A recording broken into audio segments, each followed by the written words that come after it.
NBA Living. What's up, Seth?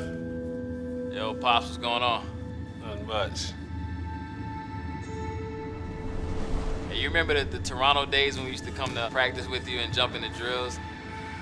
They don't believe me. We could beat y'all and hang with y'all on some of the shooting drills. I'll let you tell them yourself. They could often beat a lot of my teammates. They didn't feel slighted when Steph or Seth beat them. Take a lot of learning experience from my dad. My dad took me everywhere he went, so I try to do the same thing with my two guys. The best thing about being an MVP dad is leading by example. That's the thing he did the best. He conducted himself the right way, obviously as a basketball player professionally, but even more so off the floor, in the community. I just tried to be that role model and remind myself that my kids are watching me wherever I'm at.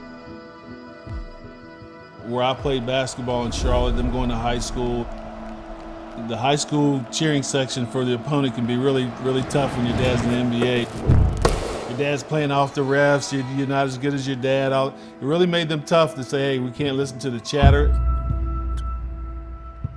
Seth's journey from high school to the pros was an amazing one. He was a tremendous high school player, probably better than his brother. Going to Liberty and led all freshmen in scoring that year with the chip on his shoulder that I can play against the big boys. Watching him start at Liberty, go to Duke, have to sit out, and then play his senior year, the stress fracture, get it fixed, not get drafted, go to the G League.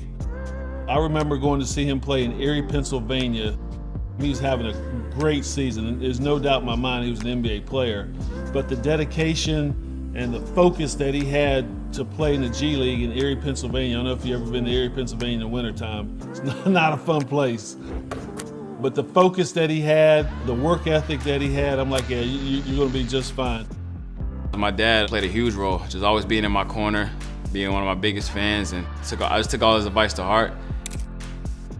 Those memories running around as a kid, following him to practice, really just cultivated my love for the game. It's the real caring, loving father who, just showed us the way.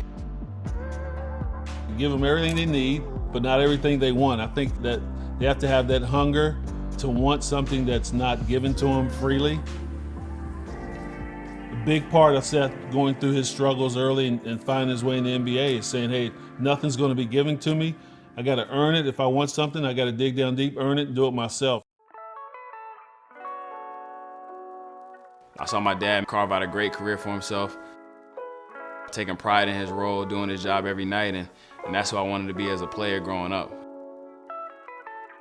When I became a father, everything changed. I finally had to put a lot of stuff that I saw my dad do as a parent and try to apply it to the way I parent my daughter.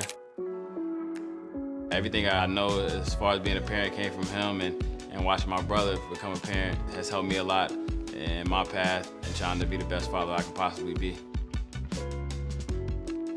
As a professional player, once you become a father, you get a little bit more focused, a little more dedicated because you got another mouth to feed, somebody else to support for a long time. No limits on love. It's unconditional. You're part of the family regardless of what happens, the circumstances. Basketball's a sport, but it doesn't define who you are. But I'm so proud of Seth's journey and the person he's become. I've had my career, I've had my day. It's time for the boys to go do their thing. And I'm so happy to be Seth's dad.